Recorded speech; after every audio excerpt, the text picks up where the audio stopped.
Hi, hello, welcome to Andhraprabha. నా పేరు సాయి. ఈరోజు మనతో మైలవరం నియోజకవర్గ ఇన్ఛార్జ్ సార్నాల తిరుపతిరావు గారు మనతో ఉన్నారు. ఆయనతో మాట్లాడదాం. నమస్తే సార్. నమస్తే అన్న.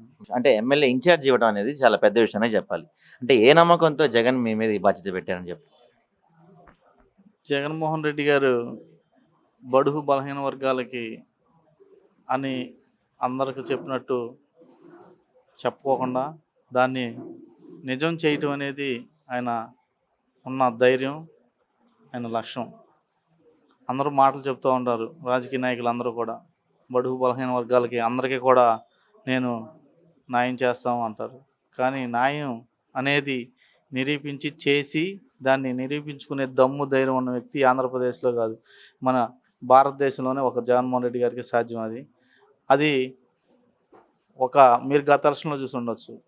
మా పక్కనే ఉన్న గుంటూరు జిల్లాలో నందిని సురేష్ గారికి కానీ, అదేవిధంగా ఇంకా ఇటు ఉన్న తూర్పుగోదావరి జిల్లాలో కానీ ఎంతోమందికి, చాలామందికి ఎస్సీ ఎస్టీ బీసీ వాళ్ళకి కూడా, మా బీసీ కులాలకు కూడా ఎన్నో పేదవాళ్ళకి సీట్లు ఇచ్చి పోయిన ఎలక్షన్లో కూడా గెలిపించి ఆయన విజయం సాధించాడు.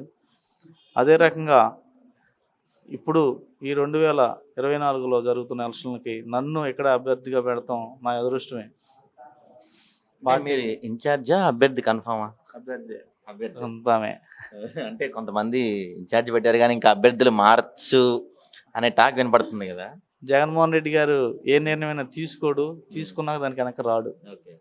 ఆ ధైర్యం మాకు పార్టీ పెట్టిన కాడి నుంచి, ఆయన జెండా పట్టిన కాడి నుంచి మేము తిరిగాం కాబట్టి మేము ఆ నమ్మకంగా మేము చెబుతున్నాం. ఎందుకంటే మీరు చూశారు 2014లో ఎలక్షన్కి అన్న చిన్న రుణమాఫీ పెడితే మనం సీఎం అవుతామన్నా కానీ నేను ఎక్కడ మాట ఇస్తే తప్పను, సీఎం పదవికైనా ఆ రోజున వదులుకున్నాడు కానీ మాట తప్పకూడదు మనం అని ప్రతిపక్షంలో ఉన్నాం, కానీ ఎక్కడా కూడా మాట ఇవ్వాల. అదే రకంగా మేము 2019లో ఎలక్షన్కి వెళ్ళేటప్పుడు ప్రతి ఒక్క గడప గడప పాదయాత్రలో ప్రతి ఒక్క హామీ ఇచ్చుకుంటూ వచ్చాడు. ఆ ఇచ్చినవన్నీ కూడా ఇవాళ నెరవేర్చుకొని నిరంతరం దాన్ని మళ్ళీ ఎలక్షన్కి ఓటు అడుగుతానికి వెళ్తున్నాం. అంత తప్ప ఎక్కడ చిన్న మచ్చ కూడా తెచ్చుకోలేని మా జగన్మోహన్ రెడ్డి గారికి దాన్ని ఈ రకంగా ఏరే రకంగా మచ్చ అయితే ఆయన తెచ్చుకోడు, అట్లా దాన్ని దగ్గరికి కూడా రానియడు. అది మరి ఆల్రెడీ సిట్టింగ్ ఎమ్మెల్యే ఉన్న వసంత కృష్ణ ప్రసాద్ గారు మీకు సపోర్ట్ చేస్తున్నారా? ఇంకా అది ఆయన అయితే మరి ఇంకా రాజకీయాల్లో మరి ఉంటారో ఉండరో మరి అనేది ఇంకా నాకు కూడా తెలియదు. మీరు ఆయన కలిసే ప్రయత్నం చేశారా? మీకు టికెట్ అనౌన్స్ చేసి? అదే అట్లాంటివి ఏం లేదు. అంటే ఇప్పుడు ఇక్కడ ఈ నియోజకవర్గంలో మీ అపోనెంట్స్ మిగతా వసంత కృష్ణ ప్రసాద్ గారు కానీ లేదా టీడీపీ వాళ్ళ అపోనెంట్స్ కానీ అవసరమైతే ఇక్కడ 100 కోట్లు, అవసరమైతే 200 కోట్లు కూడా ఖర్చు పెట్టగలిగిన కెపాసిటీ ఉన్నవాళ్ళు, కానీ తిరుపతిరావు సామాన్యుడు, ఆయన ₹1 కోటి కూడా ఖర్చు పెట్టలేడు అని చెప్పి నియోజకవర్గంలో టాక్ నడుస్తుంది. ఏమంటారండి మీరు? అది వాస్తవమే, అది నిజమే. అది మొన్న మాజీ మంత్రి వర్యులు దేవినేని ఉమామహేశ్వరరావు గారు చెప్పారు, మీరు కూడా చూసే ఉన్నారు అందరూ కూడా. ఇక్కడ 200 కోట్లకో 100 కోట్లకో టికెట్ అమ్మబోతున్నారు, వేరే వ్యక్తి పారిశ్రామికవేత్త ఒక వ్యక్తి కొనబోతున్నారు, మనం అమ్ముడు పోదామా అని వాళ్ళ కార్యకర్తలతో ఉద్వేగంగా ఒక ఇదిగా మాట్లాడుతుంటే నేను కూడా చూసి ఆశ్చర్యపోయా, ఏంటిది, ఇది నిజమేనా అని. వాళ్ళే చెప్పారు, మేమే చెప్పలేదు. అలాగే కాకుండా మాకున్న మా ధైర్యం ఏంటంటే మా జగన్మోహన్ రెడ్డి గారు, మాకున్న అండ ఏంటంటే మా జగన్మోహన్ రెడ్డి గారు, మా వైఎస్ఆర్ జెండా. ఆ జెండా పట్టుకొని జనంలోకి వెళ్తాం, దమ్ముగా పనిచేసాం, ధైర్యంగా ఓట్లు అడుగుతాం, నిజాయితీగా గెలుస్తాం. అంతే తప్ప కోట్లు మోట్లు ఉండే అయితే నాకు ఈ సీట్ కానీ నా వెనకమాల చిన్న రాజకీయ చరిత్ర కూడా నాకన్నా ముంగల నా ఫ్యామిలీలో లేదు. ఈ రాజకీయ జీవితంలో ఫస్ట్ అడుగు పెట్టింది కూడా నేను, నాది ఒక వ్యవసాయ కుటుంబం. ఒక రైతు బిడ్డను కూడా అసెంబ్లీలోకి అడుగు పెట్టిస్తున్నాడు, అది దట్ ఈస్ జగన్మోహన్ రెడ్డి గారికి, నా దేవుడికే అన్నీ అది సాధ్యమైంది. అంటే చాలా మంది ఉండుంటారు ఈ నియోజకవర్గంలో, సిట్టింగ్ ఎమ్మెల్యే కానీ వైసీపీలో ఎప్పటి నుంచో పనిచేస్తున్న వాళ్ళు కానీ చాలా మంది లీడర్లు ఉండగా మిమ్మల్ని ఎందుకు చూస్ చేసుకున్నారు? అంటే కొన్ని నిర్ణయాలు జగన్మోహన్ రెడ్డి గారు నీతి నిజాయితీగా తీసుకుంటారు. అదేవిధంగా ఈ కాన్స్టిట్యున్సీ వీడిగా వచ్చేసేపటికి జిల్లాలో ఎక్కడ కొంచెం యాదవులకి ఎక్కడ ఇవ్వలేదు, ఈ కాన్స్టిట్యున్సీలో ఇవ్వాలి అని నేను నిర్ణయించుకున్నాను, యాదవులకు ఇస్తున్నాను అని అన్న దాంట్లో అప్పుడు నా పేరు బయటికి తీసుకొస్తాం.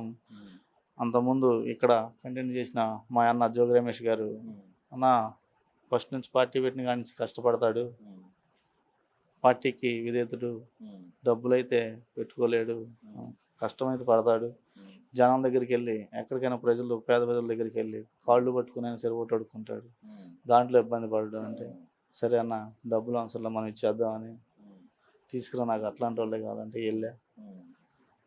వెళ్ళినప్పటినే అన్న ఇంకా చూసినవి టికెట్ అయినా వచ్చేసేసారు. నన్ను ఇంకేం అడగను కూడా అడగల, ఏమి అడగను కూడా అడగల. కానీ ఒక టాక్ ఉంది ఏంటంటే ఈ నియోజకవర్గానికి ఎమ్మెల్యే ఎవరైనా సరే ఈ నియోజకవర్గం మొత్తం జోగి రమేష్ పెత్తనం నడుస్తుంది, ఎమ్మెల్యేలు సరిగా పనిచేసుకునేవాడు ఆయన అని చెప్పి కొన్ని ఆరోపణలు ఉన్నాయి. మీరేమంటారు దాని గురించి? అదేం అట్లాంటివి ఏమి లేవు అసలు.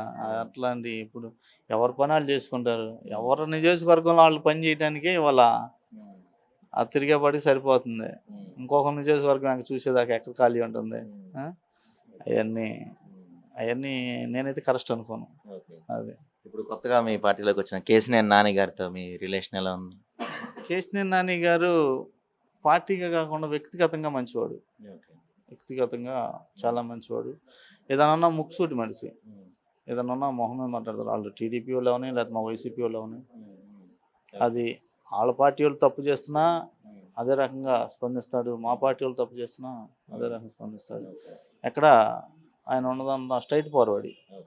ఆయనతో రాజకీయంగా వెళ్ళటం అనేది మా అదృష్టమే. ఇప్పుడు ఈ నియోజకవర్గంలో మీ యాదవ్ కమ్యూనిటీ ఓట్లు మీ వెనక ఉన్నాయి అనుకుంటున్నారా? అంటే ఒక కమ్యూనిటీకి ఒక అనే ఆలోచన అయితే నేను ఎప్పుడు వెళ్ళను. అట్లాంటి ఆలోచన కూడా అంటే ఎప్పుడు ప్రధానంగా మన యాదవుల బిడ్డ మనం గెలిపించుకోవాలి అని సహజంగా అనుకుంటారు కదా, అలా మీకేమన్నా ఉందా ఇక్కడ? అది ఇంత మటుకి మరి ఇప్పుడే ఫస్ట్ టైం కదా మేము ఈ కాన్సెన్స్ ఈ స్వతంత్ర భారతదేశంలో ఇన్ని సంవత్సరాలు ఈ రాజకీయ చరిత్ర పుట్టాక ఫస్ట్ టైం పోటీ చేస్తున్నాం. మరి ఏమన్నా మాకైతే మారుతాయన్న అవకాశాలు అయితే ఉన్నాయి. అది